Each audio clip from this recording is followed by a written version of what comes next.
the human heart can shatter in the space of a single phone call.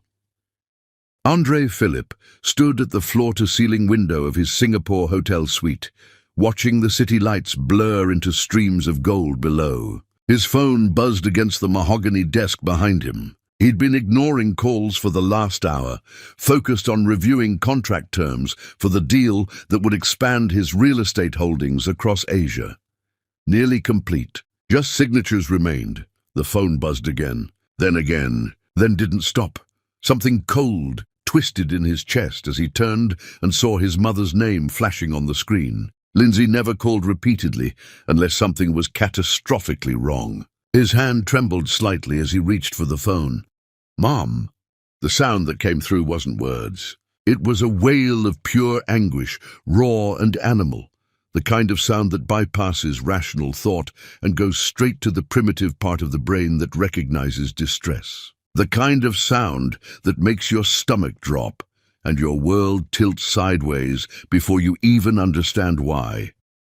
"Andre." His mother's voice cracked on his name like breaking glass. "Oh God, Andre, please come home. Please, I need you. Mom, what happened? Where are you? Are you hurt?" "Hospital."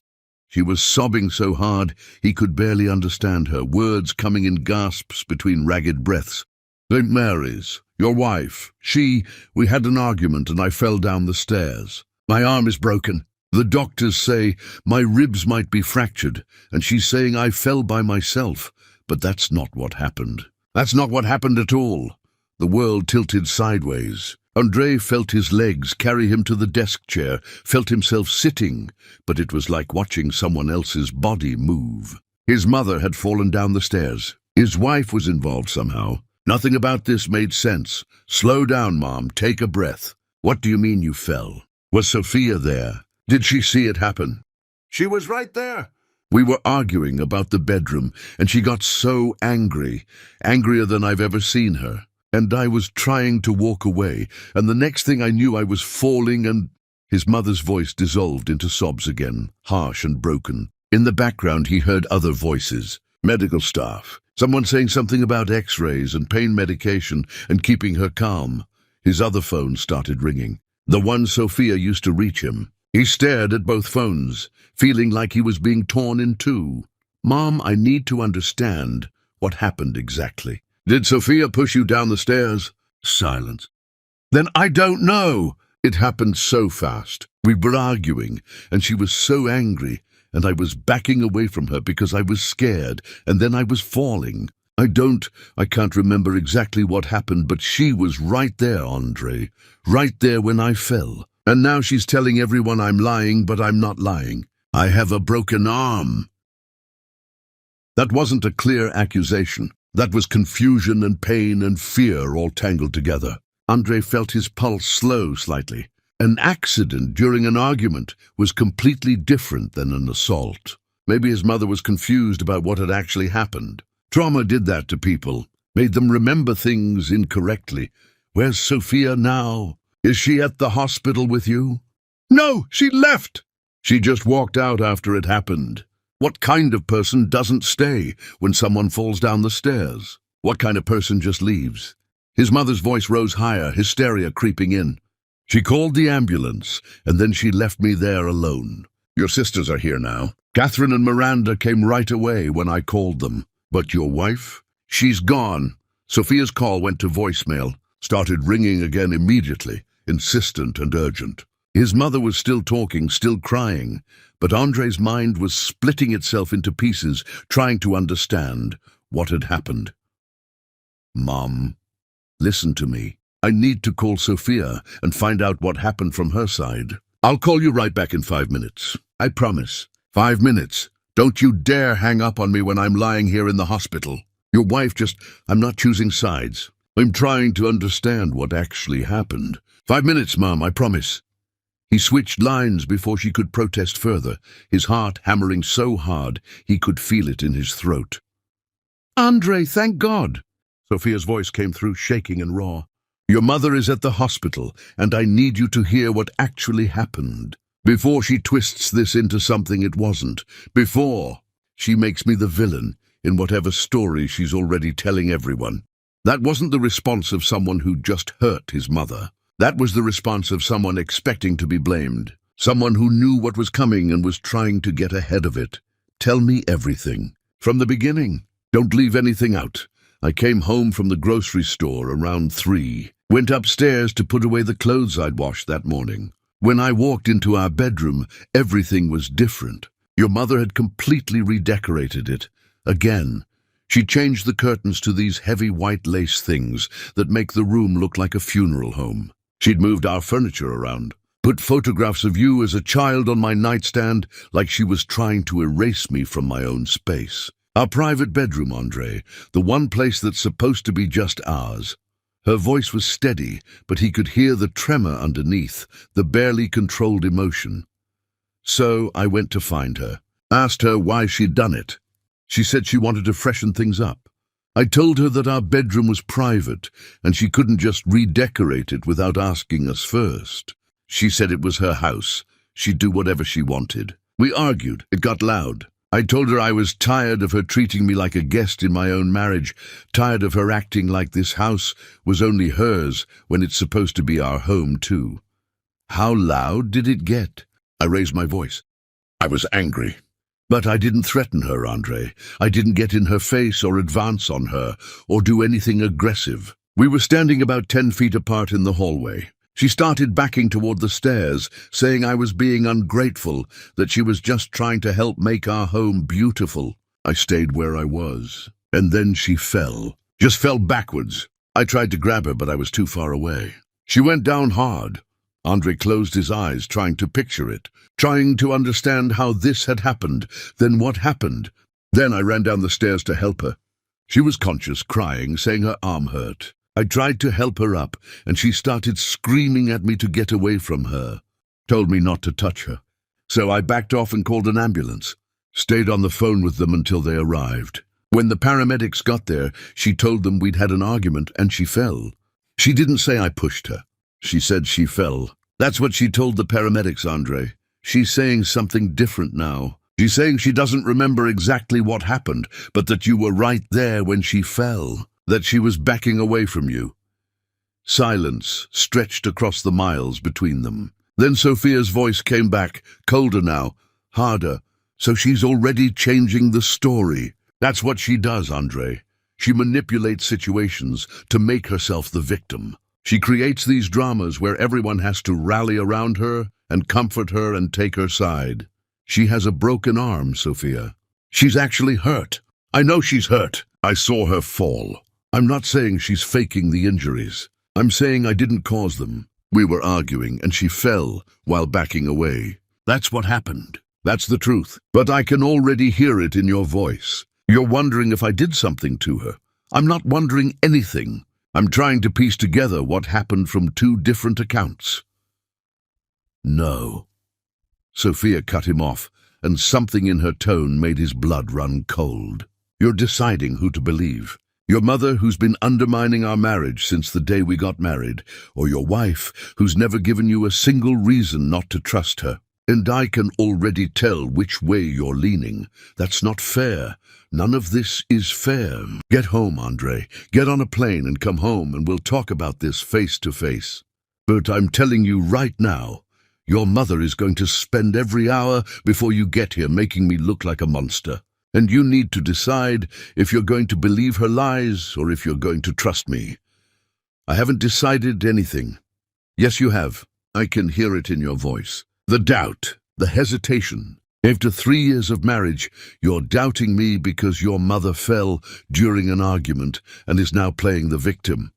Her voice cracked. Get home, Andre. We'll deal with this when you get here. She hung up. Andre sat holding both phones, his mother's pain echoing in one ear, his wife's frustration echoing in the other. One of them was lying, or maybe both of them were telling their version of the truth. And the real story was somewhere in the complicated space between their words. He called his mother back. She answered on the first ring. Mom, I'm catching the next flight out. I'll be home by tomorrow evening. Are they keeping you overnight, or can Catherine take you home? Catherine's already here. She's furious with Sophia. We all are. Miranda's here too, and she's saying we should call the police, file a report about what happened. Ice water flooded his veins. No police reports, not yet. Not until I get home and we figure out exactly what happened. Figure out what happened. Your wife pushed me down the stairs. Did she? Did you actually see her hands on you? Did you feel her push you? Hesitation. Just a moment of it, but it was there. It all happened so fast. But she was right there. She was yelling at me. I was backing away from her because she was scaring me. And then I fell. So you don't actually know if she pushed you or if you lost your balance backing away from her. Andre Philip, are you seriously taking her side right now? I'm your mother. I'm lying in a hospital bed with a broken arm, and you're questioning me like I'm a suspect. I'm not taking anyone's side. I'm trying to understand the truth. There's a difference. Put Catherine on the phone. His older sister's voice came through, tight with anger. Andre, you need to get home now. Mom's a complete mess. And your wife just abandoned her here. Left her lying at the bottom of the stairs. Sophia says she called an ambulance and stayed until they came. That's not what Mom says. And frankly, I believe Mom. Sophia's been getting more and more hostile toward her for months. We've all seen it. Hostile how? Short with her, dismissive, always acting like Mom's in the way. And now this happens and you're going to defend her. I'm not defending anyone. I'm trying to get the facts. Don't let Miranda or Mom do anything dramatic before I get there. No police reports. No social media posts. No public statements, nothing, understood? You're protecting her. I'm trying to figure out what actually happened before everyone starts taking sides, and this turns into something we can't walk back from. There's security cameras in the house. I'll review the footage when I get home. That'll show us what really happened. Catherine's voice softened slightly. The cameras don't cover the actual staircase, just the hallway. Then they'll show what happened in the hallway right before the fall. That's better than nothing. He hung up and immediately started looking for flights. Found one leaving in 4 hours, booked it, started packing. His mind wouldn't stop racing. 16 hours of travel ahead of him. 16 hours of his mind splitting itself in two, replaying both versions of the story, trying to find the truth hidden somewhere between them. One version, his wife had been verbally aggressive during an argument. His mother had gotten scared and backed away, had lost her balance and fallen. Sophia hadn't touched her, but the argument had caused the fall indirectly. Other version, his mother was lying or confused, making Sophia sound worse than she'd been, turning an accident into an accusation to create drama. He didn't want to believe either version. Didn't want to believe his wife could scare his mother that badly. Didn't want to believe his mother could lie about something this serious. But someone wasn't telling the complete truth. And by the time his plane landed tomorrow, he'd have to figure out who. The flight felt endless. He couldn't sleep, couldn't eat, just sat staring out the window at clouds and darkness, feeling his life falling apart somewhere below him. When he finally landed and made it through customs, he had 17 missed calls. 10 from his mother, 4 from Catherine, 3 from Miranda, nothing from Sophia. He called her first. She answered on the 5th ring. You're back. I just landed. Where are you? A guest house. I moved my things there last night. Figured you'd want me away from your mother when you got home. The resignation in her voice broke something in him. Sophia, don't. Just come see your mother first. Hear her side. Look at whatever evidence there is. Then come talk to me. In that order. Because that's what's going to happen anyway. That's not fair. Nothing about this is fair.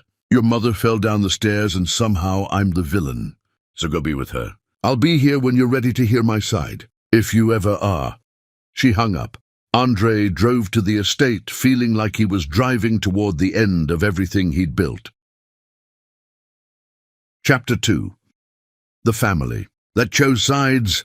Andre's car pulled through the iron gates of the Philip estate just after dawn. The house looked the same as always, imposing, elegant, untouched by the chaos tearing his family apart.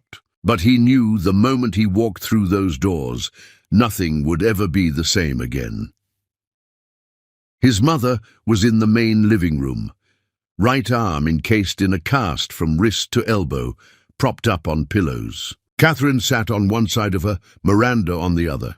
All three women looked up when he entered, and the relief on his mother's face was so profound it made his chest ache. "Oh, Andre, thank God you're home." Lindsay's voice was soft, fragile in a way he'd never heard before. "I've been so frightened."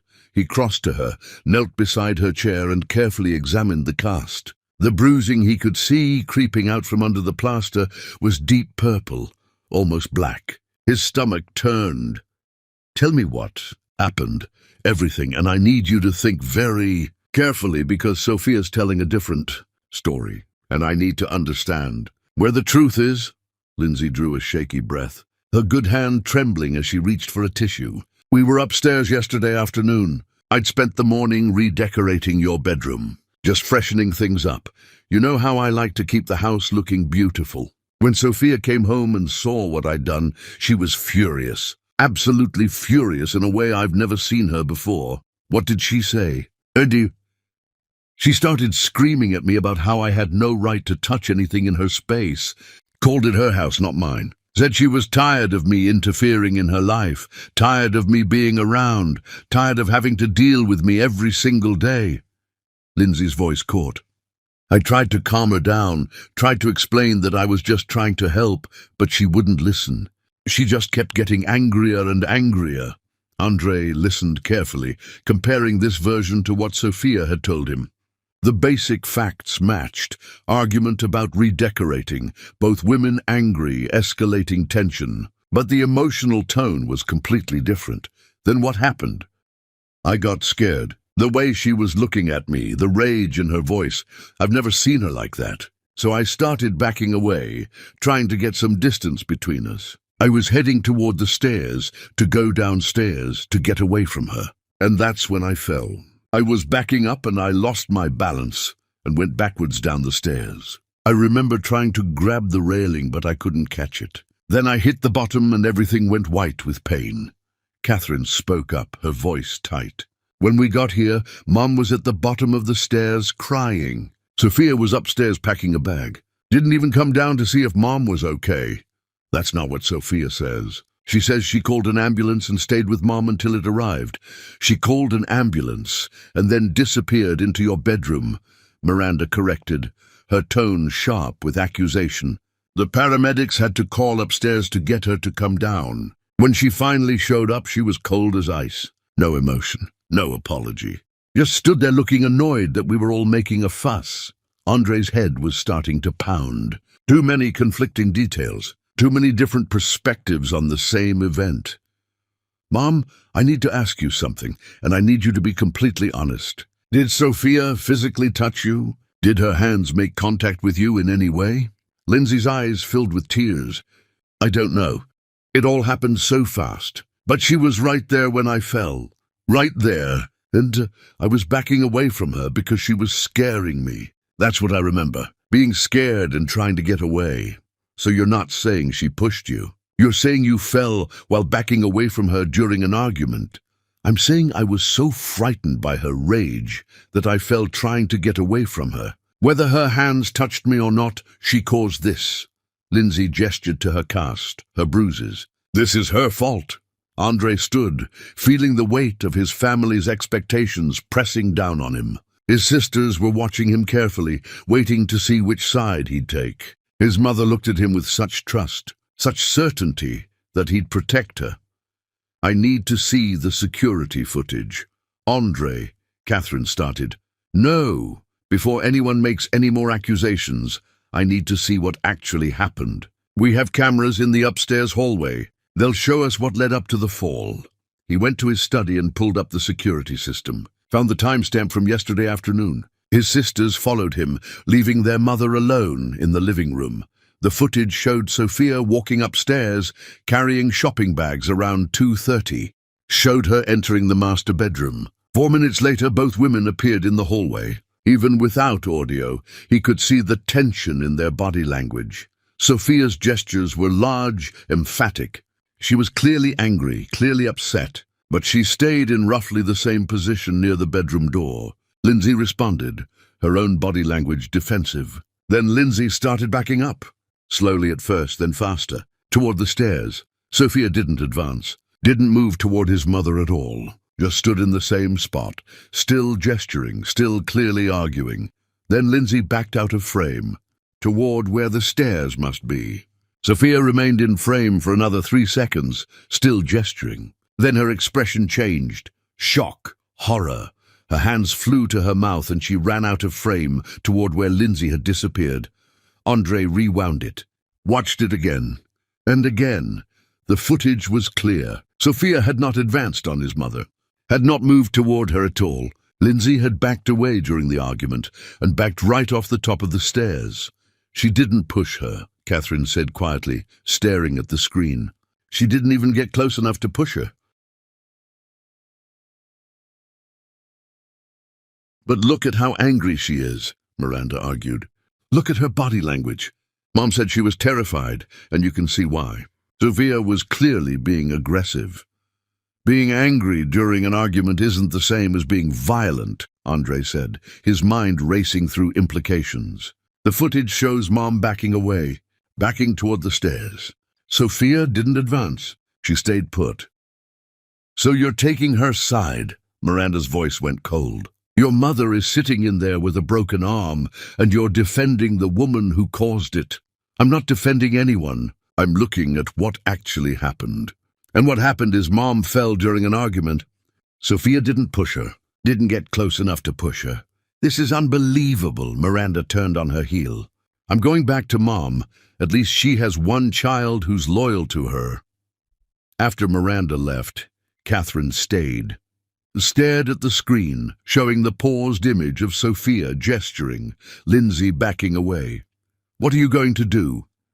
Catherine asked. I'm going to talk to Sophia, get her side. Then I'm going to figure out where the truth is in all of this. The truth is on that screen. Sophia didn't push Mom, but Mom's still hurt. And now we have to figure out how to deal with that without tearing the family apart. I think it's already torn apart. Catherine left him alone in his study. Andre sat staring at the security footage, feeling like the ground was shifting under everything he thought he knew about his family.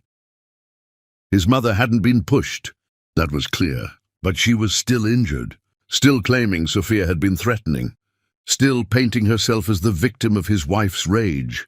Either his mother was confused about what had happened, genuinely believing Sophia had been more aggressive than she'd actually been, or his mother was deliberately exaggerating what happened to make Sophia look bad. He didn't want to believe the second option, didn't want to think his mother was capable of that level of manipulation, but something nagged at him, the way his mother's story had evolved. First telling the paramedics she'd fallen during an argument, then telling his sister Sophia had pushed her, then telling him she didn't know if she'd been pushed, but Sophia had scared her into falling. 3 different versions of the same event. He pulled out his phone and called. Someone he hadn't spoken to in over a year. His father answered on the 3rd ring. Andre, this is a surprise. Dad, I need to ask you something. About you and Mom's divorce. Silence. Then what about it? Mom said you were abusive. Said you pushed her around. Is that true? More silence. When his father spoke again, his voice was careful. Is this about what happened with Sophia? How did you know about that? Miranda called me yesterday. Told me your wife pushed your mother down the stairs. Wanted me to know what kind of woman you'd married. Philip Sr.'s tone was dry, almost amused. I told her I'd reserve judgment until I heard all the facts. So what are the facts? Andre explained everything. The argument, the fall. The security footage showing Sophia hadn't touched his mother. The conflicting stories about what had been said and how threatening Sophia had actually been. When he finished, his father sighed heavily. Your mother did something similar to me. Year before our divorce, we had a fight about something, I don't even remember what now. But your mother was walking away from me, going down the stairs in our old house. She missed a step, fell down 3 stairs, twisted her ankle. Nothing serious, but it hurt. Andre's pulse kicked up. What happened? Within a week she was telling people I'd pushed her, telling your sisters I'd gotten violent during the argument. By the time I realized what was happening, Half our social circle thought I was an abusive husband. I had to get medical records and witness statements to prove I'd been in a completely different part of the house when she fell.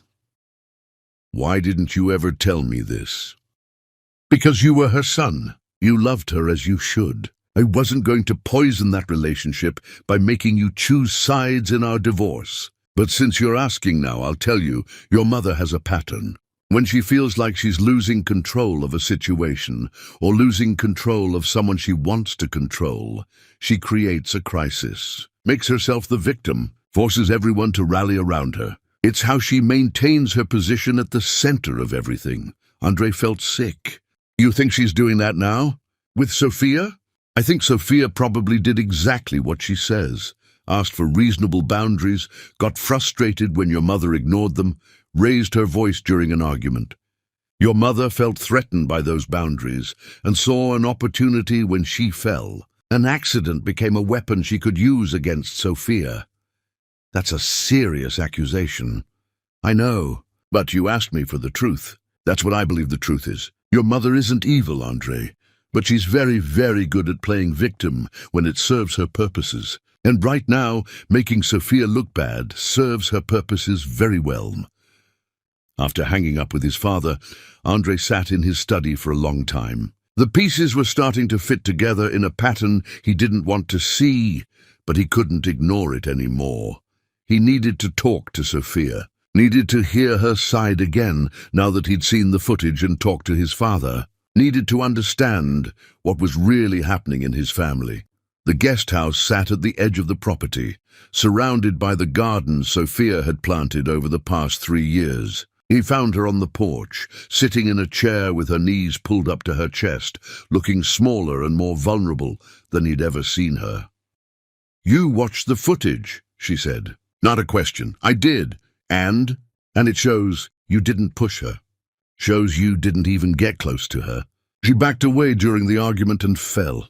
I know. I was there. I told you that's what happened. I know you did, but I needed to see it. Needed proof." Sophia looked at him and something in her expression broke his heart. You needed proof. Even after 3 years of marriage, you needed video evidence to believe me over your mother. That's not fair, isn't it? Your mother makes an accusation, provides no evidence, changes her story multiple times, and you believe her enough to question me. I tell you the truth, I'm consistent in what I say, and you need video proof before you'll accept my word. Tell me how that's fair, Andre. He sat down on the porch steps, suddenly exhausted. What did you say to her? During the argument? She claims you said threatening things. I said I was tired of her treating our home like it was only hers. Tired of her disrespecting our boundaries. Tired of having to constantly defend my place in my own marriage. Is that threatening? Because if it is, then I guess I was threatening. She says you said you wished she would disappear. That living with her made you want to hurt someone. That's a lie. I never said anything like that. I wouldn't say anything like that. Sophia's voice was steady, but her hands were shaking. Your mother is lying, Andre. I don't know if she's doing it because she's confused from the fall or if she's doing it deliberately. But she's lying, and you have to decide if you're going to believe her lies or believe me. I'm trying to figure out what the truth is. The truth is on that security footage. The truth is I didn't touch your mother. The truth is she fell by herself during an argument, and now she's using that fall to make me look like a monster. That's the truth. Andre looked at his wife, really looked at her, saw the exhaustion in her eyes, the defeat, the resignation that he was going to choose his mother over her. I believe you, he said. Sophia's expression didn't change. Do you? Or are you just saying that because the footage proves I'm not lying about the fall? What about what I said during the argument? Do you believe I didn't threaten her? Or are you wondering if maybe I did say terrible things and just won't admit it? He didn't answer quickly enough. That's what I thought. Sophia stood. You should go back to the main house. Your mother needs you. Your sisters need you. They're your family, and they expect you to protect them. That's more important than protecting me. You're my wife. I'm your wife who's being accused of hurting your mother. In that equation, I lose. I've already lost. I knew I would the moment this happened. That's not true. Yes, it is. And we both know it. So go be with your family, Andre. I'll be here in the guest house. Out of the way, where I apparently belong. He wanted to argue, wanted to tell her she was wrong, but he couldn't, because some part of him did doubt her. Some part of him wondered if his mother's version had some truth to it, and Sophia could see that doubt in his ears. She went inside and closed the door quietly behind her. Andre sat on the porch steps as the sun rose higher, feeling his marriage slip through his fingers like water. Inside the main house, Lindsay Phillips smiled into her tea. Her son had come home. He'd seen the footage, and she'd already planted enough doubt that even clear evidence couldn't completely clear Sophia's name. It was exactly as she'd planned. Chapter 3.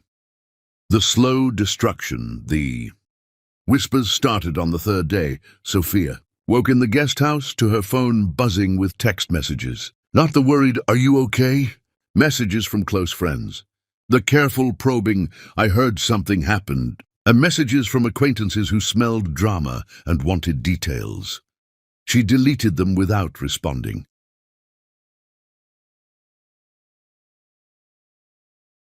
By the end of the week, the whispers had turned into stories. Lindsay wasn't making public statements, wasn't posting anything on social media. She was too smart for that. Instead, she had quiet conversations with carefully selected people. Women from the country club, members of her church community, wives of business partners who worked with Andre. "Such a terrible accident," she'd say, her voice soft and sad. "I still can't believe it happened. We were just having a discussion, and the next thing I knew, I was at the bottom of the stairs. Sophia says she didn't push me, and I want to believe her, I really do. But I was so frightened by how angry she was. I've never seen anyone that angry before." She never said directly that Sophia had pushed her, never made specific accusations, just planted seeds of doubt and let them grow in other people's minds. By the second week, Sophia started noticing the effects. Her friend Jennifer met her for lunch at their usual spot. Arrived 15 minutes late, looking uncomfortable. "I'm so sorry," Jennifer said, sliding into the booth. "I had 3 back-to-back calls I couldn't get off." "It's fine. How are you?" "I'm okay. More importantly, how are you? I heard about what happened with Lindsay." "What did you hear?" Jennifer shifted in her seat. "Just that there was an accident. That she fell and got hurt. People are talking about it." "What are they saying?" "Different things. Some people are saying you two had a fight and she fell during it. Other people are saying," Jennifer trailed off. "Saying what?" "Saying maybe it wasn't an accident. That you were really angry with her about something and things got out of hand." Sophia felt ice spreading through her chest. "I didn't push her. We argued and she fell. That's what happened. I believe you. But you know how people are. They hear something dramatic and they fill in the blanks with whatever makes the best story." Jennifer reached across the table. "What's Andre doing about this? Is he shutting down the rumors?" "Andre's caught between his mother and his wife. He's trying to be fair to everyone, which means he's not really protecting anyone." "That's not good enough. He needs to be protecting you. This is his mother spreading these stories. Is it? Or is it just people making assumptions?" "Sophia, I've heard Lindsay talking. She came to the charity board meeting last week with her arm in a cast. When people asked what happened, she told them you two had a disagreement and she fell. Then she got this look on her face and said she didn't want to talk about it, which of course made everyone think there was more to the story than she was saying. So she's playing victim. She's playing victim brilliantly, making herself look like she's taking the high road by not bad-mouthing you, but planting enough doubt that people fill in the blanks themselves. It's actually kind of genius if it wasn't so destructive." After lunch, Sophia went back to the guest house and made a list of everyone she needed to contact: clients, business partners, friends, anyone who might have heard rumors and needed to hear the truth. She started making calls. Her biggest client, Richard, picked up on the third ring. "Sophia, I was wondering when you'd call. I'm guessing you heard about what happened with my mother-in-law." "I heard there was an incident, that she got hurt." "Listen, Sophia, I don't want to get in the middle of family drama, but my board is asking questions. Questions about what? About whether we should continue working with you. There are concerns about the optics, but what this might say about your judgment and temperament. Richard, I didn't do anything wrong. She fell during an argument. There's security footage that proves I didn't touch her. I'm sure there is. But perception matters in our industry. You know that. The board is concerned that ongoing association with you might reflect poorly on the company. So you're dropping me as a client. We're pausing the contract, just until things settle down and the full story comes out. It's nothing personal. It's just business, but it was personal, devastatingly personal. She lost 2 more clients that week, both with the same careful language about pausing and optics and waiting for the situation to resolve. None of them outright said they believed she'd hurt Lindsay, but none of them were willing to stick by her either. The charity board called an emergency meeting. Sophia attended via video conference since she was staying in the guest house and didn't want to risk running into board members who'd already made up their minds about her. Rebecca, the board chair, delivered the news with practiced sympathy. Sophia, given the current situation and the concerns that have been raised by several board members, we think it's best if you step down from your position, just temporarily until everything gets sorted out. Sorted out how? What exactly needs to be sorted out? There are questions about what happened with your mother-in-law. Questions about your temperament. Until those questions are answered satisfactorily, we don't feel comfortable having you represent the charity. I wasn't charged with anything. There's no police investigation. My mother-in-law fell during an argument. That's all that happened. Nevertheless, the board has voted, and we feel this is the best course of action. I'm sorry, Sophia. I really am. They removed her from the board before the call ended. Sophia sat in the guest house, feeling her professional life disintegrate around her. 3 years of building a consulting business. 3 years of establishing relationships and reputation. All of it crumbling because of a fall and some carefully worded insinuations from her mother-in-law. Andre came to see her that evening. Looked haggard and worn down. Catherine told me you got removed from the charity board. News travels fast. I'm sorry. That's not fair. None of this is fair. But fair doesn't matter anymore. What matters is your mother is winning. She's destroying my reputation without ever directly accusing me of anything. She's too smart to make accusations she can't prove. Instead, she just acts sad and hurt and traumatized, and people draw their own conclusions. I'll talk to her. Tell her to stop. She'll just deny she's doing anything wrong. She'll say she's not spreading rumors, she's just answering people's questions honestly. And technically, that'll be true. She is answering honestly. She's just framing her answers to make me look as bad as possible without technically lying. Andre sat down beside her. What can I do? I don't know. Release the security footage publicly? But that feels like an invasion of your mother's privacy and will make us both look bad for airing family business. Make a public statement? But what would you even say that wouldn't make things worse? I could tell people you didn't push her, that I've seen the footage and you're innocent. And how many people will believe you? They'll think you're just defending your wife. Or they'll say the footage doesn't show everything. Or they'll find some other reason to keep doubting me. Your mother has poisoned the well, Andre. She did it quietly and carefully and brilliantly. And I don't know how to undo it. They sat in silence for a long time. I'm thinking about leaving, Sophia said finally. Not leaving you, just leaving here, getting an apartment somewhere. Starting over where people don't know about this. Don't go. Please, we can fix this. How? Tell me how we fix this when my entire professional life is collapsing and your mother keeps playing victim and your family keeps taking her side. Catherine doesn't believe her anymore. She saw the footage. She knows Mom's exaggerating what happened. One sister out of 2 isn't enough. And even Catherine isn't saying anything publicly. She's just quietly doubting your mother. That doesn't help me. Andre looked lost, defeated. I don't know what to do. Tell me what to do and I'll do it. Choose me, publicly, clearly. Tell your mother that if she doesn't stop this campaign against me, you'll cut her off completely. Mean it, follow through. She's my mother, and I'm your wife. Who you're supposed to protect. Who you promised to put first when we got married. But you're not putting me first. You're trying to protect everyone, which means you're protecting no one. That's not fair. Sophia stood. Fair doesn't exist anymore. Fair disappeared the moment your mother decided to turn an accident into a weapon against me. Now all that exists is survival. And I'm not sure I can survive this while staying married to you. The words hung between them like a death sentence. Don't say that. Why not? It's the truth. Your family is destroying me, and you're letting it happen because confronting your mother is too hard. Because choosing me means losing her. And you're not willing to make that choice.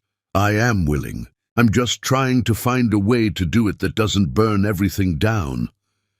Everything's already burning. Andre, you just don't want to admit it. He left without another word. Sophia sat alone in the guest house and pulled up job listings in other cities, Chicago, Boston, San Francisco, places far enough away that Lindsay Phillips' influence didn't reach. Places where she could start over without the weight of this family crushing her. She applied to 3 positions that night. In the main house, Lindsay Phillips checked her phone and smiled. Miranda had just texted her a screenshot, Sophia's name being removed from the charity board website. Another small victory. One more piece of Sophia's life taken away. One step closer to getting her son back for herself alone. Chapter 4. The Marriage Under Siege. 4 weeks after the fall, Andre moved into the guest house with Sophia. Not because he'd finally chosen her. Because she'd refused to see him unless he left the main house. Refused to keep having conversations across the property like they were enemies in opposing camps. If you want to work on this marriage, you live with me, she'd said. Not with your mother. Not in the main house where your sisters can guilt you every time you defend me. With me here or we're done. So he'd packed a bag and moved across the lawn. His mother had cried. His sisters had called him a traitor. He'd done it anyway.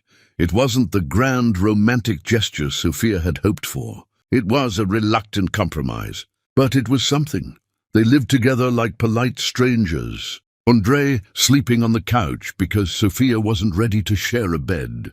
Both of them moving carefully around each other, trying not to trigger fights they were too tired to have. I talked to my father today, Andre said one evening over takeout. Neither of them was really eating. Asked him about Mom and their divorce. Sophia looked up. What did he say? He said Mom did something similar to him. During their divorce, she fell down some stairs at their house. Started telling people he'd pushed her. He had to get medical. Records and witness statements to prove he was in a different part of the house when it happened. So your mother has a pattern of doing this, apparently, and you're just now finding this out. He never told me before. Didn't want to poison my relationship with Mom by making me choose sides in their divorce. Sophia set down her fork. Do you believe him? I believe him. Which means I have to accept that my mother is capable of lying about something this serious. Capable of destroying someone's reputation to serve her own purposes. That's a hard thing to accept about your mother. Welcome to the club. I've known your mother was capable of that for 3 years. You're just catching up. The bitterness in her voice stung, but he couldn't deny she'd earned it. What do you want me to do? Tell me and I'll do it.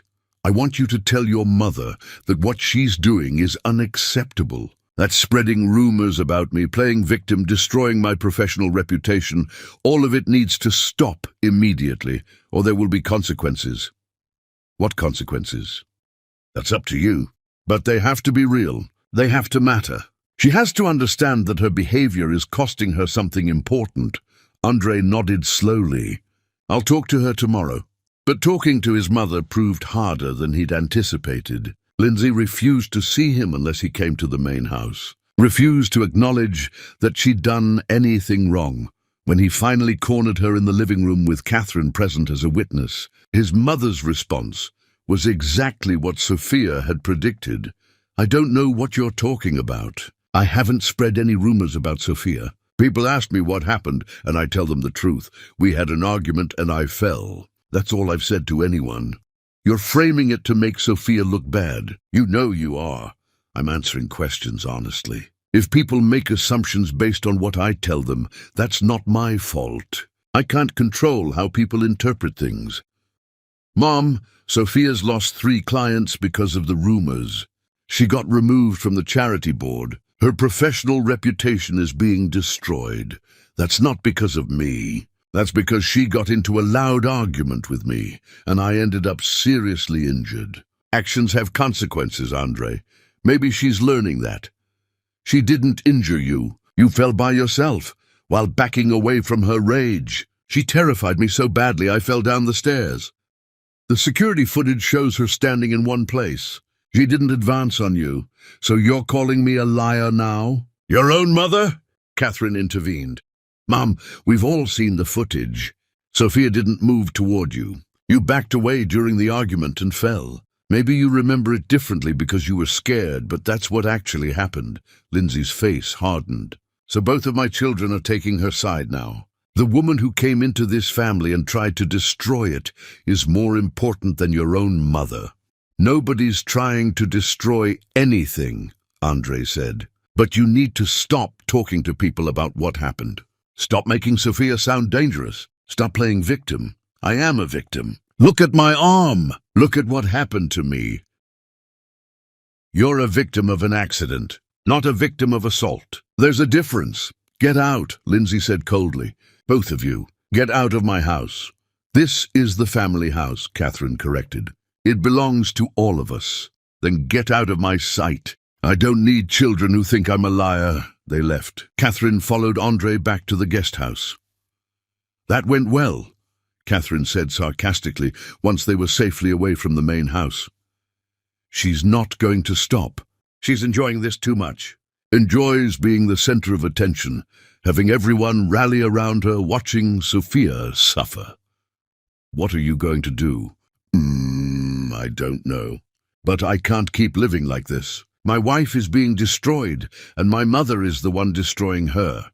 And I'm caught in the middle, trying to protect everyone when it's not possible to protect everyone." Sophia was on the porch when they arrived. She'd heard the entire conversation through the open window. "Your mother's not going to stop," she said. "You realize that, right? She's going to keep doing this until either I leave or she wins completely.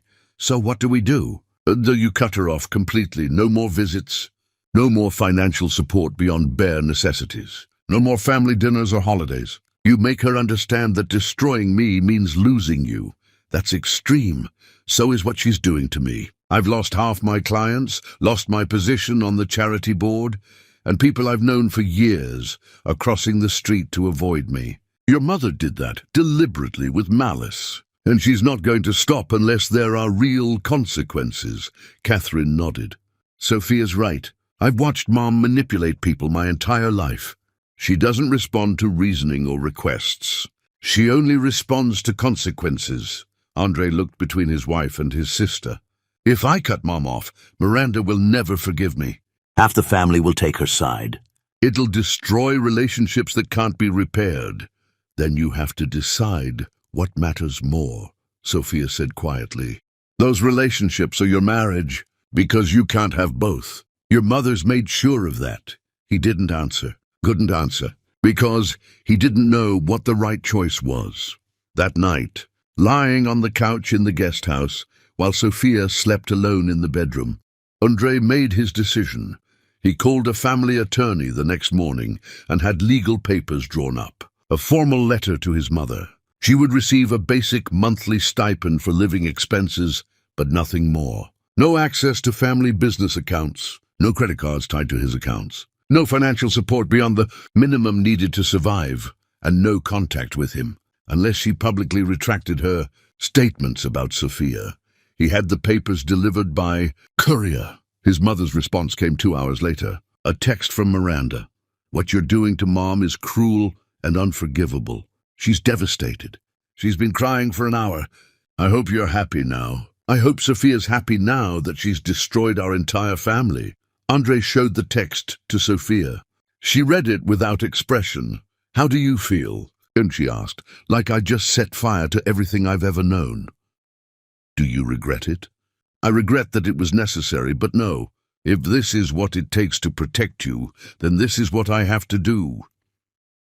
Sophia kissed him for the first time in weeks. Not a passionate kiss, just a simple, genuine expression of gratitude. "Thank you," she said, "for finally choosing me." But even as she said it, they both knew the war with his mother was far from over. It was just beginning. Chapter 5. The Evidence in the Shadows. Andre couldn't sleep. It had been 6 weeks since his mother's fall, 4 weeks since he'd cut her off financially and demanded she stop spreading stories about Sophia. She'd responded by doubling down on her victim narrative, not publicly attacking him, but quietly letting people know her son had abandoned her in her time of need. The strategy was working. Andre's business partners were starting to ask uncomfortable questions. Family friends were distancing themselves. Even some of his own employees were looking at him differently. He'd sacrificed everything to protect Sophia, and his mother was still winning. At 3 in the morning, unable to quiet his racing mind, Andre pulled out his laptop and started digging. If his father's story was true, if his mother had done this before, there would be evidence. Medical records from the old incident. Court documents from the divorce. Something that proved this wasn't the first time she'd weaponized an accident. He called his father at dawn. "Dad, you said Mom fell at your house during the divorce. That she accused you of pushing her. Do you still have documentation from that?" "I have everything. Had to keep it for the court proceedings." "Why?" "I need to see it. All of it. Can you send it to me?" "Are you sure you want to go down this road? Once you see what your mother's capable of, you can't unsee it.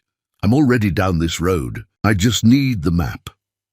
The files arrived by encrypted email an hour later. Andre opened them with hands that weren't entirely steady. Hospital intake forms from the night his mother had fallen at his father's house. Social worker notes. Psychiatric evaluation recommendations.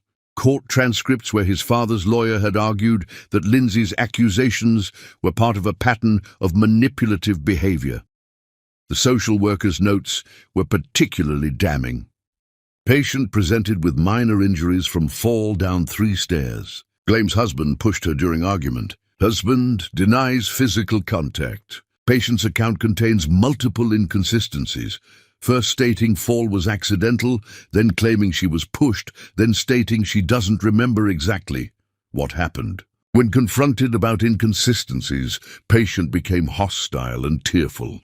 Behavior suggests possible attention-seeking or manipulation. Strong recommendation for psychiatric evaluation. His mother had refused the evaluation. Had accused the social worker of being biased because his father had gotten to her.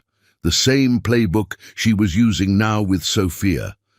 Andre printed everything and took it to Catherine's apartment. His sister answered the door, looking surprised to see him so early. "We need to talk about Mom," he said without preamble. "And you need to see this." They sat at her kitchen table while she read through the documents. Watched her expression shift from skepticism to shock to grim understanding. "She did this before," Catherine said finally. "This exact same thing. Yep, Dad fell and she accused him of pushing her. Had to have medical records and witness statements, proving he wasn't even in the same room when it happened." The social worker thought she was making it up for attention or to manipulate the divorce proceedings. Did it work? Did she get what she wanted? And she got primary custody of us, got a larger settlement. Dad didn't want to fight her too hard because he was afraid it would hurt us kids. So yes, it worked. She learned that playing victim gets her what she wants. Catherine sat back in her chair. "What are you going to do with this?" "I don't know. Show it to Sophia, obviously. Beyond that, I could release it publicly. Prove Mom has a pattern of doing this. But that feels like nuclear warfare. It'll destroy her reputation completely. Maybe her reputation deserves to be destroyed. Look what she's done to Sophia.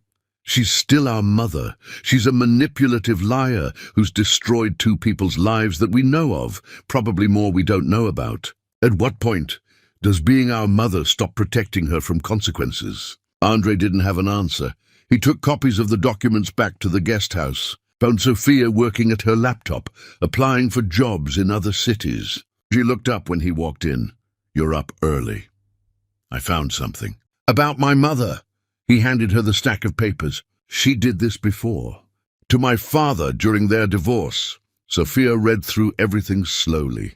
Her expression didn't change, but her hands tightened on the papers. "So I'm not the first person she's destroyed," she said finally. "No, and the social worker who evaluated her thought she had a personality disorder, recommended psychiatric treatment.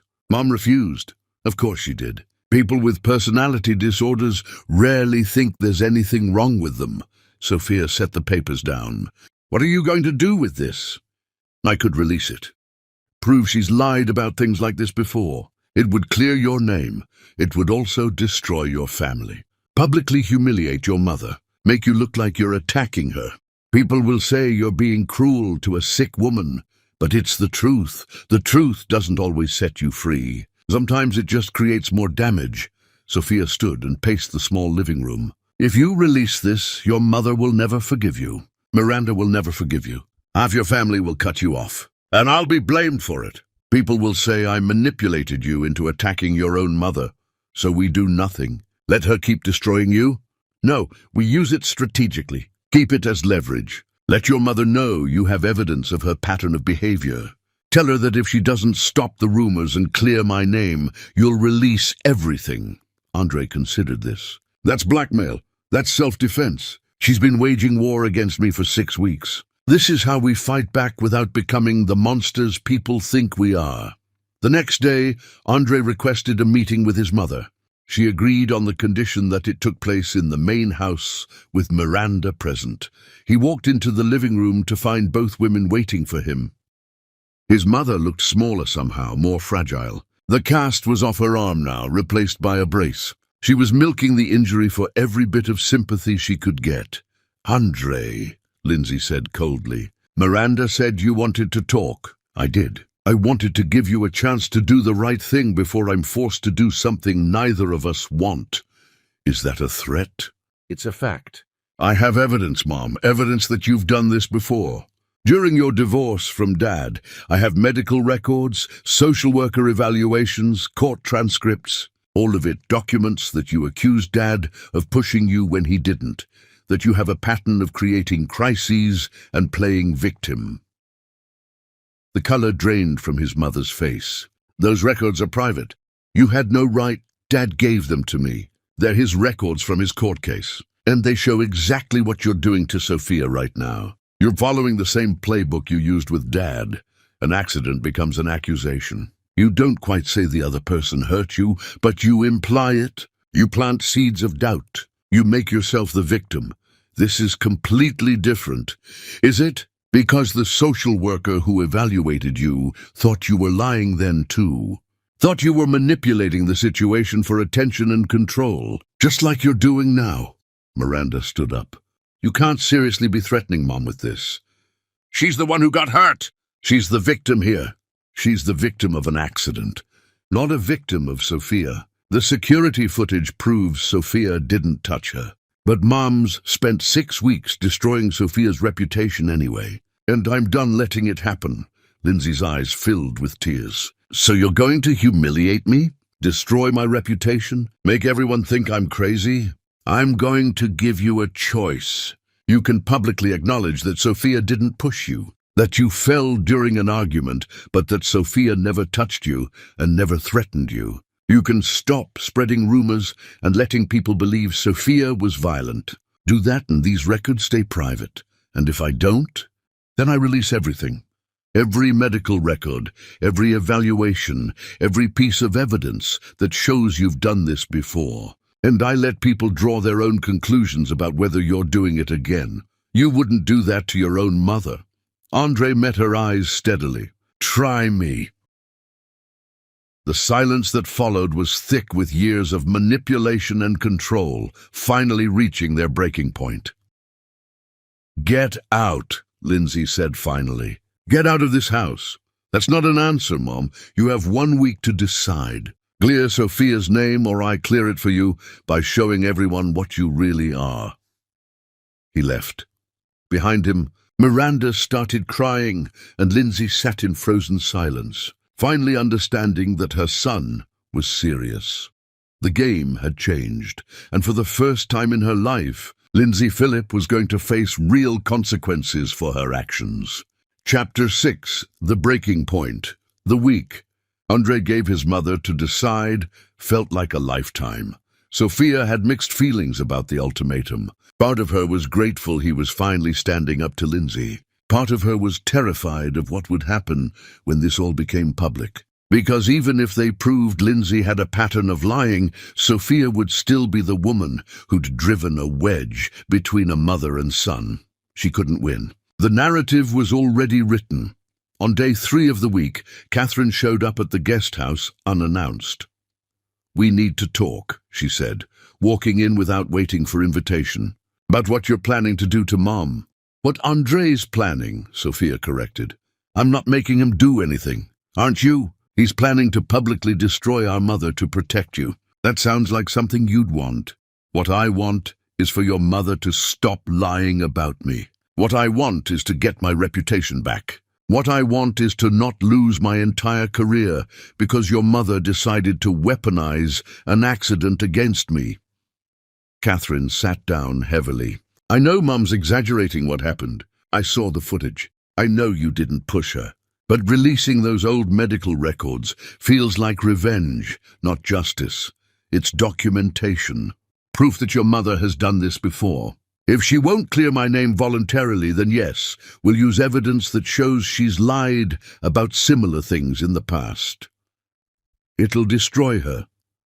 She's destroying me. Why is her reputation more important than mine?" Catherine didn't have an answer for that. On day 5, Miranda came. Unlike Catherine, she wasn't looking for understanding. She was looking for a fight. "You've turned my brother against his own mother," Miranda said, standing in the doorway with her arms crossed. "You've manipulated him into thinking Mom's some kind of monster when all she did was fall during an argument with you. Your mother's been spreading rumors about me for weeks. She's cost me clients and professional opportunities. She's playing victim while actively destroying my life because you scared her. You got so angry during that argument that she fell down the stairs, trying to get away from you. That's on you, not her. I was 10 feet away from her the entire argument. The security footage proves it. She backed toward the stairs and fell. I didn't advance on her, didn't threaten her, didn't do anything except argue with her about boundaries she refused to respect. So you keep saying, but Mom remembers it differently. She remembers being terrified of you. Then your mother's memory is conveniently self-serving.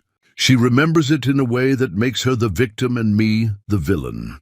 That's what she does, Miranda. That's what she did to your father during their divorce, and that's what she's doing to me now.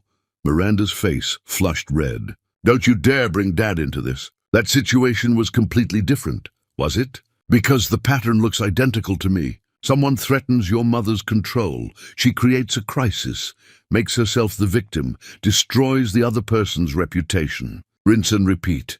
You're a manipulative bitch who's destroying our family. I'm the person your brother married, the person who's supposed to be part of your family. But your mother made sure that never happened. Made sure I was always an outsider, always someone to be tolerated instead of accepted. And now that I've finally stood up for myself, I'm the villain. Do you see how that works? Miranda left without another word. On day 7, the deadline Andre had set, Lindsay finally made her move. But it wasn't the move any of them expected. She didn't clear Sophia's name, didn't retract her implications or stop the rumors. Instead, she had herself admitted to the hospital again, called an ambulance claiming chest pains and difficulty breathing. was taken to the emergency room where doctors found nothing physically wrong with her, but admitted her for observation anyway because she was claiming severe psychological distress. From her hospital bed, she called Andre. "I can't take this anymore," she sobbed. "The stress of you threatening me, of you choosing her over me, it's killing me. The doctors say I'm having panic attacks. They want to admit me to the psychiatric unit because I told them I've been having thoughts of hurting myself." Andre stood in the guest house listening to his mother's voice on speakerphone while Sophia sat across from him. They both knew what this was. Another manipulation, another crisis manufactured to make herself the victim and make them the villains. "Mom, you need to stop this." "Stop what? Having a mental health crisis? I can't control this, Andre. I'm falling apart because my son is threatening to destroy me publicly to protect a woman who hurt me." "Sophia didn't hurt you, and I'm not threatening you. I gave you a choice. Tell the truth or I'll show people evidence that you've lied about things like this before." "That's a threat. That's extortion, and I can't live with it anymore. The doctors say the stress could kill me. Is that what you want? To kill your own mother?" Sophia closed her eyes. "She's good. I'll give her that. She's really good." "What do I do?" Andre asked, looking lost. "You call her bluff. You go to the hospital. You talk to the doctors. You show them the evidence of her pattern of behavior, and you make it clear you're not backing down. What if she actually hurts herself? She won't. This is control, not crisis. She's manufacturing drama to make you feel guilty and back off. If you give in now, she wins. And she'll do this every single time you try to hold her accountable for anything." Andre drove to the hospital with Sophia, found his mother in a private room looking small and fragile in a hospital gown. "You came," Lindsay said, her voice weak. "Of course I came. What's going on? I told you. I can't take the stress anymore. The doctors are worried about me. They say I'm at risk for a breakdown." Andre pulled a chair close to the bed. "Mom, I need you to listen to me. Really listen. I know you're not having a genuine medical crisis. I know this is another manipulation, another way to avoid taking responsibility for what you've done to Sophia. How dare you? I have evidence. Evidence that you've done this before. That you have a pattern of creating crises when you feel like you're losing control. And I'm done falling for it. So here's what's going to happen. You're going to stay here and get whatever treatment the doctors recommend. And when you're discharged, you're going to either tell the truth about what happened with Sophia, or I'm going to release the evidence I have. Your choice. You're heartless. After everything I've done for you. Everything you've done for me. You manipulated me my entire life, made me responsible for your emotional well-being when I was too young to understand that wasn't my job. Taught me to prioritize your feelings over everyone else's, including my own wife's. You didn't do things for me, Mom. You did things to control me. And I'm done being controlled." He stood to leave. "If you walk out that door, you're dead to me," Lindsay said, her voice suddenly strong and clear. Not weak, not fragile, cold and hard and final. "Then I guess I'm dead to you." He walked out. Sophia followed. In the parking lot, Andre broke down, leaned against his car and cried like he'd been holding it in for weeks. Sophia held him while he sobbed. "I just burned the last bridge with my mother." "I know. I'm sorry. Don't be. You were right. If I'd given in, she would have done this again and again. I had to draw the line somewhere. What happens now? Now we wait and see if she actually clears your name or if I have to release the evidence." They waited. 3 days later, Lindsay was discharged from the psychiatric unit with a diagnosis of adjustment disorder and a prescription for anti-anxiety medication. She went home to Miranda's apartment. Didn't call Andre, didn't clear Sophia's name, made her choice. So Andre made his. Chapter 7. The Truth Released. Andre worked with Catherine to prepare the evidence for release. They compiled medical records from his mother's fall during his parents' divorce, court transcripts where the manipulation was documented, social worker evaluations that called her behavior into question. They also included the security footage from Sophia's incident, side by side with all the evidence from the past. The pattern was unmistakable. Catherine helped him draft a statement, clear, factual, not angry or emotional, just laying out the truth. "Are you sure you want to do this?"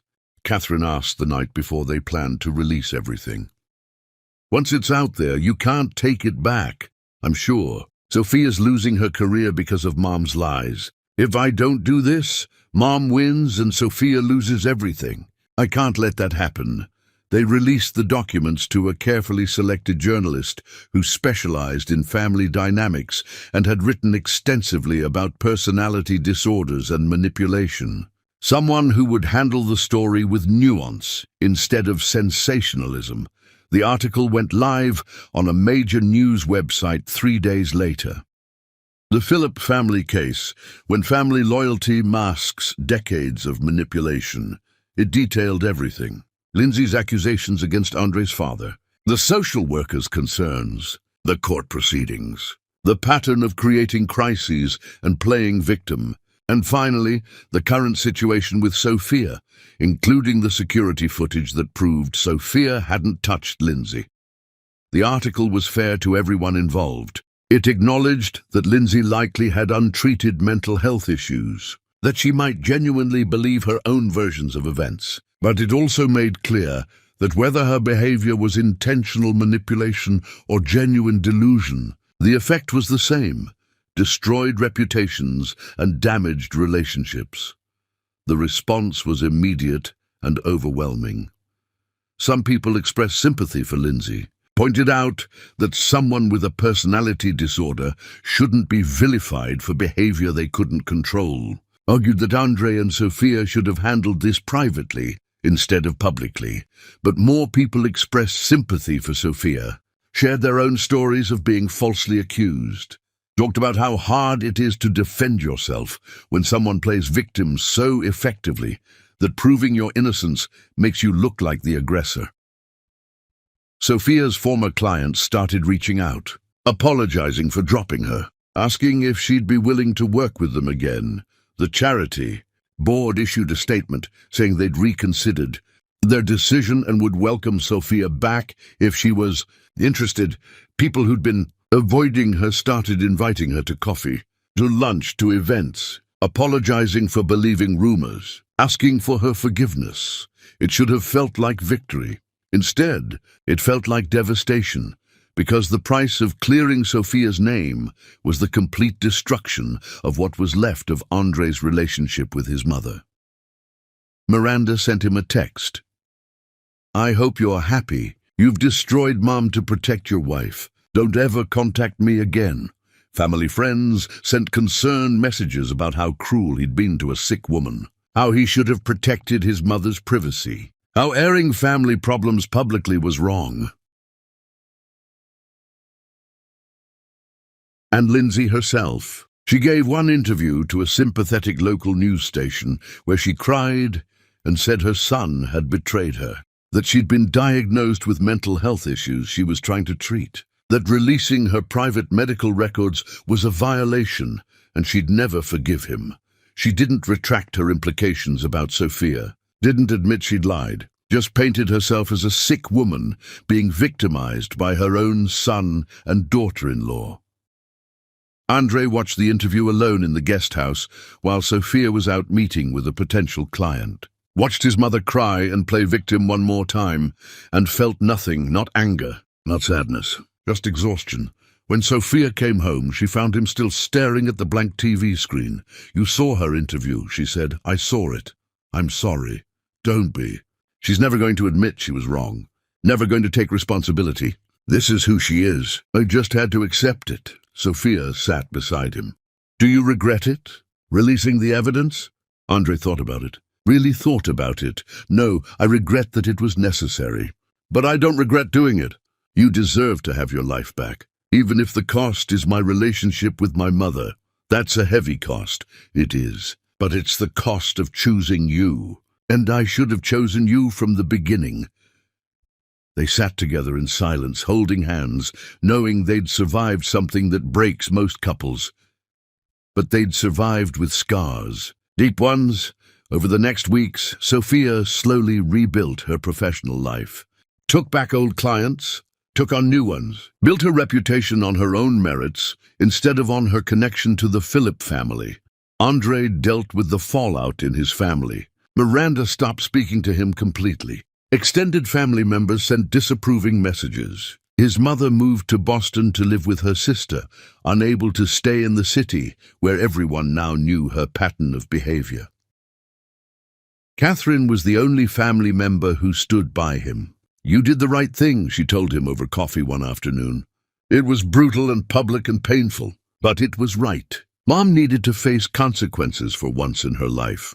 Do you think she'll ever admit what she did?" "No, people like Mom don't admit things. They just find new ways to be victims. But at least now people know the pattern. They'll be more skeptical next time she creates a crisis." Life slowly found a new normal. Andre and Sophia moved out of the guest house and into a condo downtown. Neutral territory. Somewhere without memories of his mother or the estate or the war that had nearly destroyed them. They saw a marriage counselor. Worked through the damage, the resentment. The ways Andre had failed Sophia by not choosing her sooner. The ways Sophia had failed to communicate just how bad things had gotten with his mother until everything exploded. It was hard work. Painful work. Some days they wondered if they'd made it through the worst, only to realize they were too damaged to build something healthy on the other side. But they kept trying. That was all they could do. Keep trying. 6 months after releasing the evidence, Sophia came home from work to find Andre cooking dinner. In an attempt at normalcy, they were both still learning. "I got a call today," she said, "from someone who wants to hire me. She saw the article about what happened. She's been falsely accused of something by a family member and doesn't know how to defend herself. Wants to know if I'd be willing to help her." Andre looked up from the stove. "Are you going to?" "I think so. I understand what she's going through better than most people would. Might as well use my experience for something good." "That's amazing. You could build an entire practice around it. Helping people who've been falsely accused. Reputation recovery." Sophia considered this. "I could. Turn the worst thing that ever happened to me into something that helps other people. That would be very you. Would it? I don't even know who I am anymore after everything that happened." Andre set down the spatula and walked over to her. "You're the woman who survived my family trying to destroy you. The woman who refused to be broken even when everything was falling apart. The woman who's strong enough to take the worst experience of her life and use it to help others. That's who you are. When did you become so good with words?" "Therapy. Lots and lots of therapy." They laughed. It felt good to laugh together about something, anything.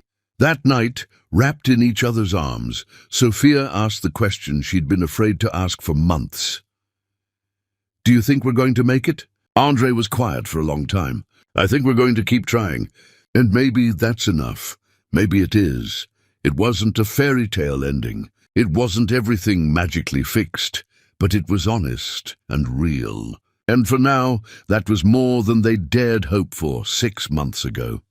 Chapter 8. The Woman Who Wouldn't Break. 8 months after the evidence release, Sophia officially launched her new consulting practice, Reputation Recovery Specialists. The name was simple, direct, and described exactly what she did. She'd turned the worst thing that had ever happened to her into her business model. The work was emotionally taxing. Every client who walked through her door carried their own story of false accusations, destroyed reputations, families torn apart by lies. Listening to their stories meant reliving her own pain over and over, but it also meant helping people in ways no one had been able to help her when she'd needed it most. Her first major client was Rebecca, a high school teacher accused by a student of inappropriate behavior. The accusation was false. Security footage and witness statements proved it. But the district had suspended her anyway, pending investigation. Her name had been in the news. Parents were calling for her termination. Her 20-year career was circling the drain. Sophia worked with her for 3 months, helped her compile evidence, connected her with the right lawyers, managed her public messaging. Most importantly, taught her how to hold her head high when everyone was looking at her like she was a monster. When Rebecca was cleared and reinstated with a public apology from the district, she cried in Sophia's office, "You saved my life. I was ready to give up, move away, start over somewhere no one knew me. But you taught me how to fight back. I taught you how to survive," Sophia corrected. "You did the fighting yourself. The business grew quickly. Word spread through networks of people who understood what it was like to be falsely accused. To have your reputation destroyed by someone else's lies. To be powerless against a narrative you didn't create." Sophia became known as someone who understood, who'd been through it, who'd survived. She hired 2 associates within the first year, rented proper office space, built something real and successful from the ashes of what Lindsay Phillip had tried to destroy. Andre watched her transformation with something like awe. "You're amazing," he told her one evening as she worked late at the dining table of their condo, reviewing case files for a new client. "I'm surviving." "No, you're thriving." "There's a difference." Sophia looked up at him. "I wouldn't be thriving if you hadn't released that evidence. If you hadn't chosen me, I'd be working some random job in another city trying to forget this place existed. But you're not. You're here, building something meaningful, helping people. We both are, building something meaningful together." They were doing better. Not perfect. There were still hard days when the weight of what they'd been through felt crushing. Days when Sophia couldn't shake the anger at how long it had taken Andre to believe her. Days when Andre felt crushed by guilt over how he'd failed her. But the good days outnumbered the hard ones now. They'd started sleeping in the same bed again, had stopped walking on eggshells around each other, were learning to be married without the constant pressure of his family pulling them apart. Dr. Chen, their therapist, said they were making remarkable progress. "Most couples don't survive what you survived," she told them during a session. "The fact that you're not just surviving but building something stronger than what you had before, that's extraordinary." "It doesn't feel extraordinary," Sophia said. "It feels like we're barely holding it together some days." That's what rebuilding looks like. It's not dramatic. It's not easy. It's just showing up day after day and choosing to try. That's what you're both doing, and it's working. One evening, about 9 months after the evidence release, Andre came home to find Sophia on the couch, staring at her phone with an unreadable expression. "What's wrong?" "Your mother's sister just called." "Your Aunt Margaret?" "Asked if I'd be willing to talk to your mother." Andre's stomach dropped. "What did you say?" "I said I'd think about it, but I don't know if I want to. I don't know if I can be in the same room as her without—" Sophia stopped. "I'm angry, Andre. I'm still so angry at what she did to me, what she tried to do to us. And I don't know if I'm ready to face her." "You don't have to. You don't owe her anything." "I know. But Margaret says your mother's in therapy. Says she's been diagnosed with narcissistic personality disorder and is actually trying to get treatment. Says she wants to apologize, to take real accountability. Do you believe that?" "I don't know. Part of me thinks it's another manipulation, another way for her to make herself the victim or find a way back into our lives. But part of me wonders if maybe she's actually capable of change." "What do you want to do?" Sophia thought for a long time. "I want to talk to her therapist first. Want to understand if this is genuine or if it's another game. If her therapist thinks she's making real progress, then maybe I'll consider meeting with her. But I'm not walking into another trap." Andre nodded. "I'll support whatever you decide." 3 days later, Sophia had a video call with Dr. Sarah Chen, a different Dr. Chen than their marriage counselor, coincidentally. Lindsay's psychiatrist who specialized in personality disorders. "I want to be clear about something," Dr. Chen said after introductions. "Your mother-in-law has narcissistic personality disorder. It's a serious condition that affects how she relates to people, how she perceives herself, and how she responds to perceived threats. Treatment is difficult and progress is slow. But she's been working with me for 6 months, and I've seen some genuine changes." "What kind of changes?" "She's starting to understand that her behavior has hurt people. She's starting to recognize the patterns. how she creates crises when she feels like she's losing control, how she makes herself the victim, how she destroys people who threaten her sense of importance. Understanding doesn't mean she's cured, but it's a first step. And she wants to apologize to me. She does. Whether you choose to accept that apology is entirely up to you. But I want you to understand that even if she apologizes, she may never fully grasp how much damage she caused. People with NPD struggle with empathy. She can understand intellectually that she hurt you, but feeling genuine remorse the way a neurotypical person would, that's much harder for her. So why should I meet with her if she can't really feel sorry for what she did? Because you might need to hear her admit what she did, not for her benefit but for yours. Closure doesn't always come from the other person's genuine remorse. Sometimes it comes from them simply acknowledging the truth. Sophia thought about this for days, talked it through with Andre and with her own therapist, weighed the potential benefits against the potential cost of reopening wounds that were just starting to heal. Finally, she made her decision. She'd meet with Lindsay once in a neutral location with her therapist present. She'd hear what Lindsay had to say, and then she'd decide if there was any path forward or if some bridges were meant to stay burned. "Are you sure?" Andre asked when she told him.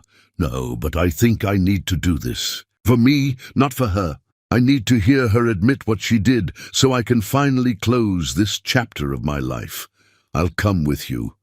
"No, this is something I need to do alone. But thank you for offering." The meeting was scheduled for 2 weeks later. Sophia spent those 2 weeks alternating between determination and terror. She was about to face the woman who'd tried to destroy her. And she had no idea what would happen when they were finally in the same room again. Chapter 9, The Mother's Manipulation. The meeting was set for a therapist's office in a neutral part of the city. Sophia arrived early, her heart hammering against her ribs. Dr. Sarah Chen, Lindsay's psychiatrist, met her in the waiting room. "Thank you for coming. I know this isn't easy." "Is she here?" "She's in my office." "Before we go in, I want to remind you that you're in control of this meeting. If at any point you want to leave, you leave. You don't owe her anything. Not forgiveness, not absolution, not even politeness. This is for you, not for her." Sophia nodded, her mouth too dry to speak. They walked into the office together. Lindsay sat in a chair by the window, and Sophia almost didn't recognize her. The woman, who'd always been impeccably put together, looked diminished. Grey roots showed in her hair. She'd lost weight, looked older, frailer, like the past year had aged her a decade. She stood when Sophia entered. "Thank you for coming. I wasn't sure you would." Sophia sat in the chair farthest from Lindsay. Dr. Chen sat between them, a referee in case things went wrong. "I'm here because my therapist thought it might give me closure." "You say what you need to say." Lindsay sat back down, her hands trembling in her lap. "I've been working with Dr. Chen for 6 months, learning about my disorder, about the patterns in my behavior, about why I do the things I do. I don't need a diagnosis. I need an apology. I'm getting there. I need you to understand that what I did to you wasn't rational.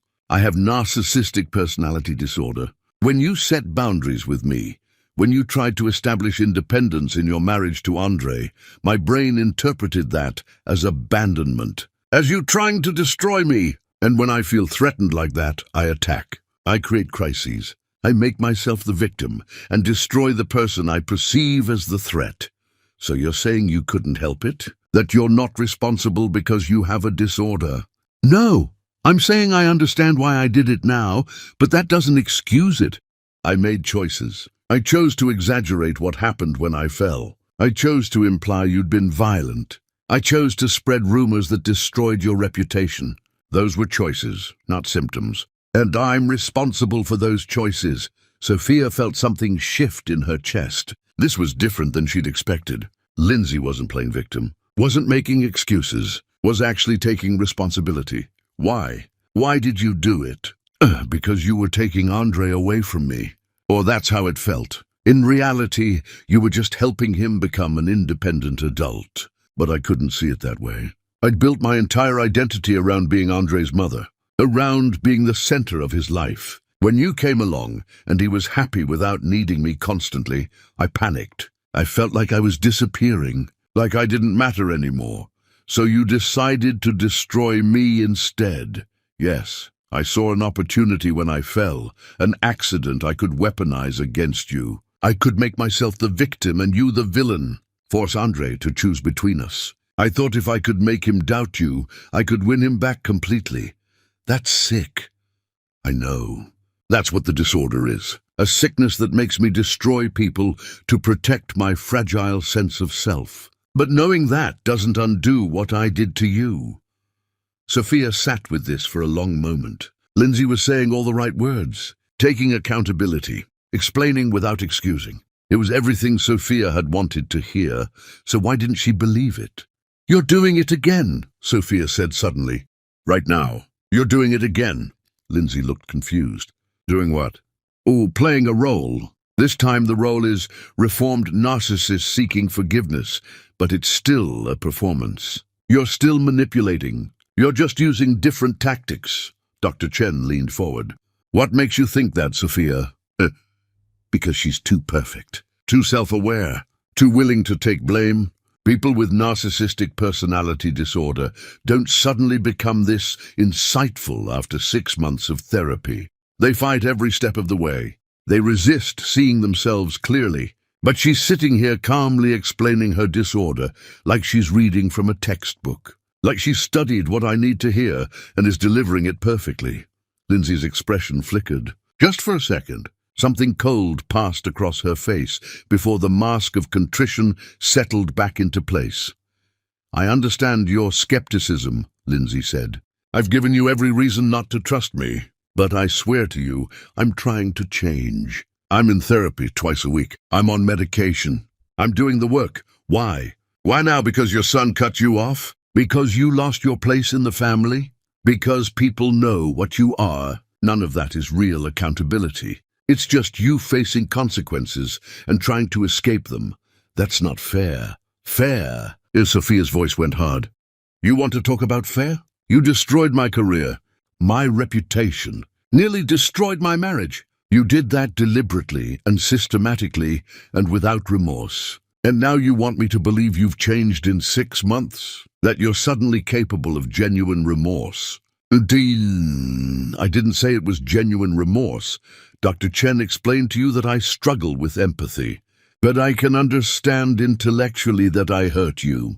I can choose to try to make amends, even if I can't fully feel what you felt. That's not enough. Lindsay's mask cracked a little more. Then what is enough? What do I have to do to prove I'm trying to change? Oh, nothing. There's nothing you can do, because I don't believe you're capable of change. I think you're learning to be a more sophisticated manipulator, learning the language of therapy and accountability so you can use it as another weapon. And I'm not going to give you the satisfaction of falling for it. Sophia stood. I came here hoping for closure, but I realize now that closure doesn't come from you. It comes from me accepting that you'll never really change, never really feel sorry, never really understand what you did to me. And that's okay. I don't need your apology. I don't need your understanding. I just need to walk away and let you be someone else's problem. Sophia, wait. No, we're done. You don't get any more of my time or energy. Manipulate your therapist. Manipulate whoever else you want, but you're done manipulating me. Sophia walked out. Behind her, she heard Dr. Chen saying something to Lindsay, heard Lindsay's response, the careful vulnerability cracking into something sharper. She's ungrateful. I was trying to help her find closure, and she throws it back in my face. I do everything right, and it's still not enough for her. The mask was fully off now. The victim narrative was back. Lindsay was already rewriting the story to make herself the wronged party. Sophia walked to her car, got in and drove away. She didn't feel closure exactly, but she felt something. Vindication, maybe. Confirmation that her instincts had been right. Lindsay hadn't changed, had just learned new ways to manipulate.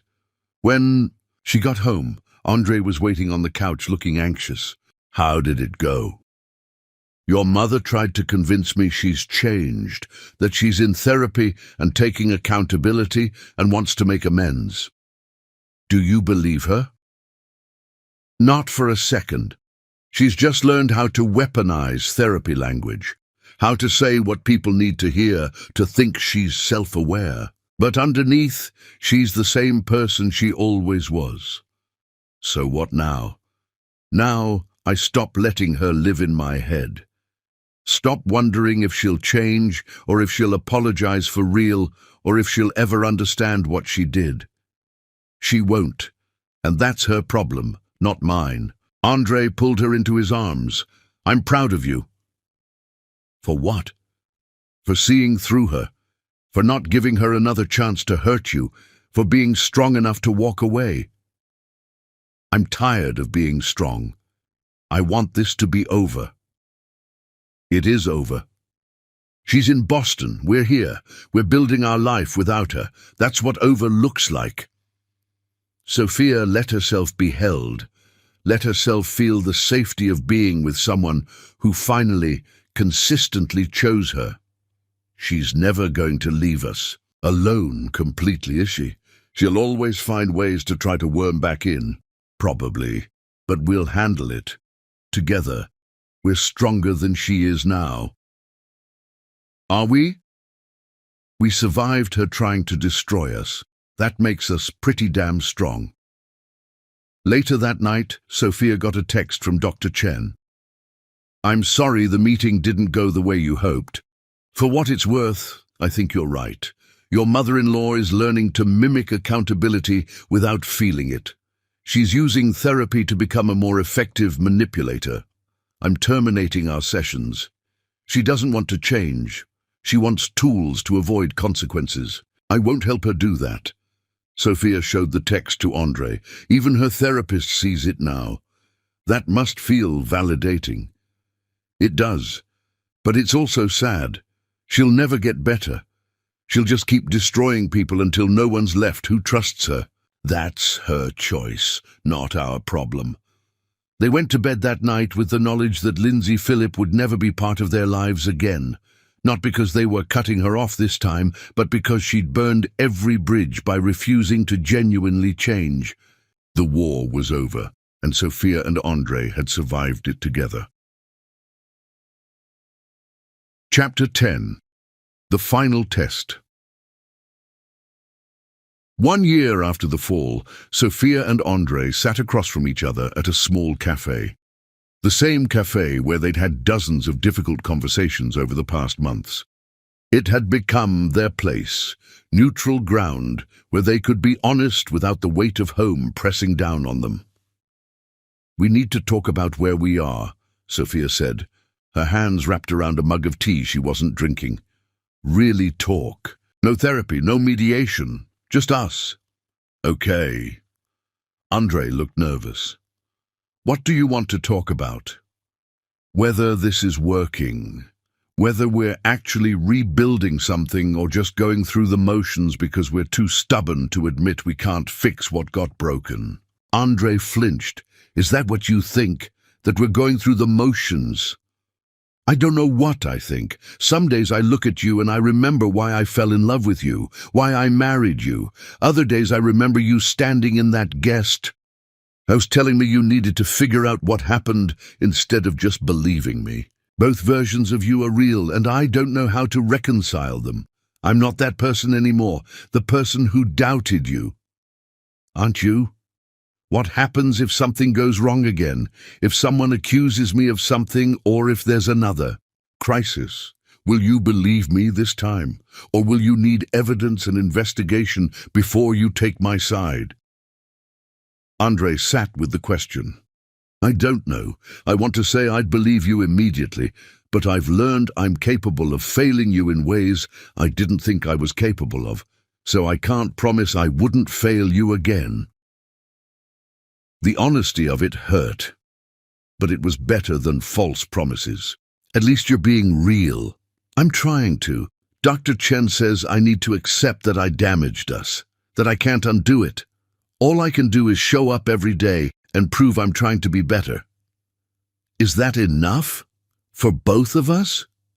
I don't know. Is it enough for you? Sophia thought about the past year. The therapy, the rebuilding, the slow, painful work of learning to trust him again. Some days she thought they'd make it. Other days she thought they were delaying the inevitable. Tell me something, she said. If I came to you tomorrow and said I wanted a divorce, would you fight it? Is that what you want? Answer the question. Andre took a breath. No, I wouldn't fight it.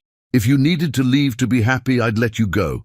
Because keeping you in a marriage where you're not happy just to avoid losing you isn't love. It's selfishness. Sophia felt tears building. That's the right answer, but it also makes me sad. Why? Because part of me wants you to fight, wants you to say you can't live without me. But I also know that kind of desperation isn't healthy. So the fact that you'd let me go if I needed to go is actually proof you love me. And that makes everything more complicated. Do you want a divorce? No, but I also don't know if I can ever fully forgive you. I love you. I'm building a life with you. But there's a part of me that's still angry, that still remembers being alone in that guest house while your entire family turned against me. And I don't know if that anger will ever completely go away. So we live with it, with you being partially angry at me forever. If that's what it takes for us to stay together, I'll take it. That sounds miserable. It sounds real. Perfect forgiveness is a fantasy. People hurt each other. Sometimes that hurt leaves scars. We can either accept the scars or walk away. I'd rather keep the scars and keep you.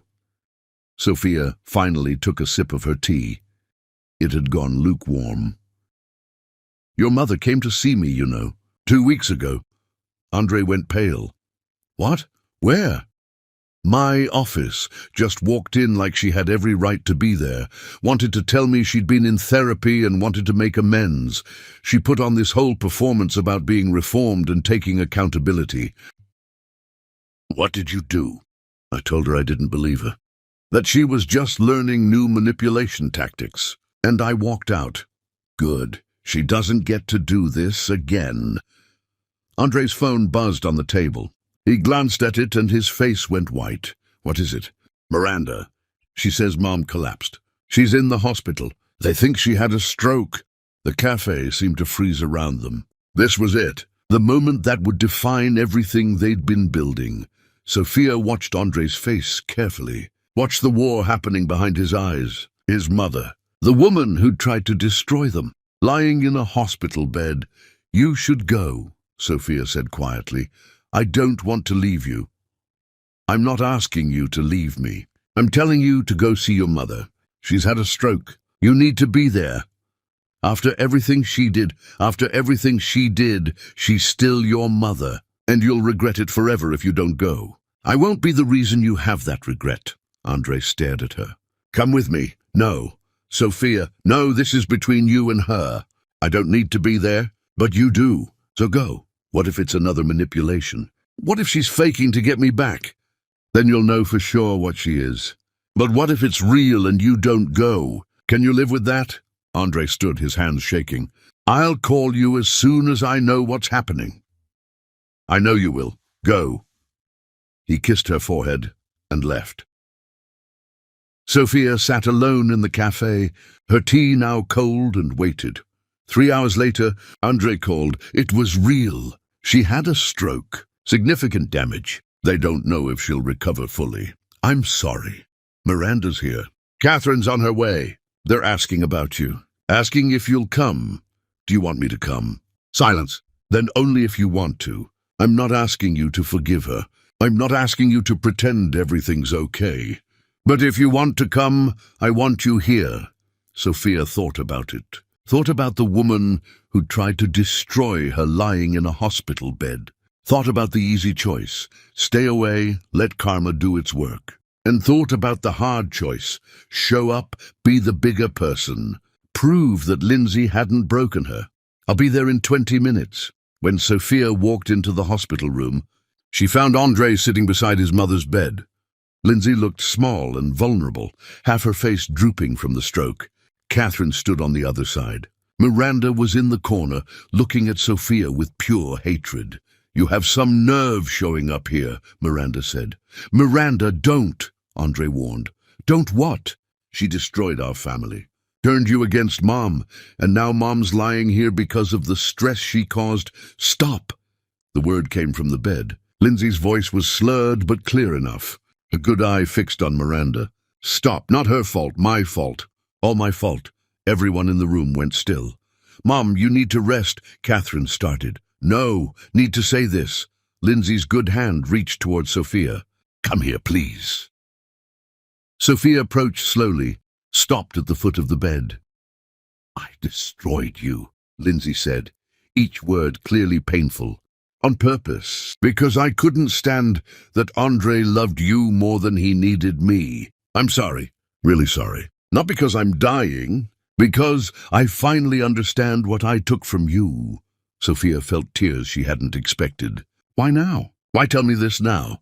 "Because I might die, and I don't want to die with this lie between us. You didn't push me. You didn't threaten me. I fell, and I used it to destroy you." "I'm sorry," Miranda gasped. "Mom, what are you saying?"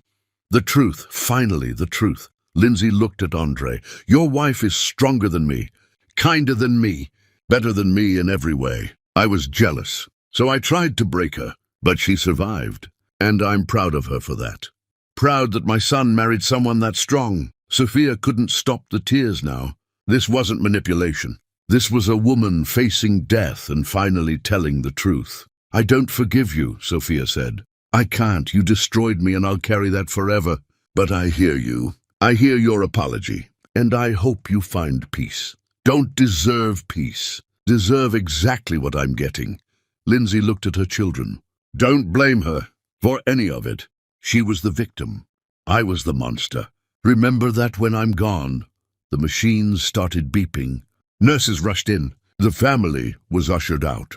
They stood in the hallway, Andre, Sophia, Catherine, and Miranda, united in crisis, even if they'd never be united in anything else.